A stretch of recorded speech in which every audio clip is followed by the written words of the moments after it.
Hi friends, நான் Karaikal doctor Nishar. நம்ம collection சேனலை சப்ஸ்கிரைப் பண்ணாதவங்க பண்ணுங்கள், ஃப்ரெண்ட்ஸுக்கு ஷேர் பண்ணுங்கள், லைக் பண்ணுங்கள். இன்றைக்கி நம்ம பார்க்குற காயின் வந்து ஜெர்மன் நாட்டுடைய கமெமரேட்டிவ் இஷ்யூ காயின் இது. இந்த காயின் வந்து 800 ஆண்டு வருட கால ஹம்பர்க் துறைமுகத்துடைய நினைவாக இந்த காயினை வந்து ஜெர்மன் அரசாங்கம் வெளியாயிருக்காங்க.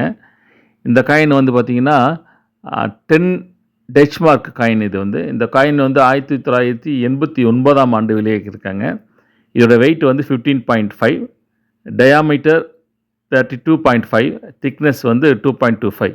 இதெல்லாம் ஏன் சொல்கிறேன்னு கேட்டிங்கன்னா, அப்போ தான் அந்த காயினுடைய அளவு தெரியும் உங்களுக்கு.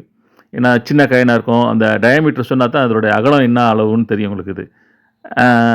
இந்த காயினில் வந்து முன்பகுதியில் பார்த்தீங்கன்னாக்கா, அந்த ஜஹரே ஹாபன் உட் ஹம்பர்க்குங்கிறது லத்தீன் மொழியில் பதிவு செஞ்சுருக்காங்க. மற்றும் வந்து 3 கோபுரங்கள் கொண்ட நகர வாயிலும் அது கீழே வந்து அலைகளும் இருக்குது. அப்புறம் ஒரு கழுகும் அதில் வந்து பதிவு செஞ்சுருக்காங்க. இந்த காயின் வந்து ஒரு கமெமரேட்டிவ் காயின் வந்து. சப்ஸ்கிரைப் பண்ணுங்கள், ஷேர் பண்ணுங்கள், லைக் பண்ணுங்கள்.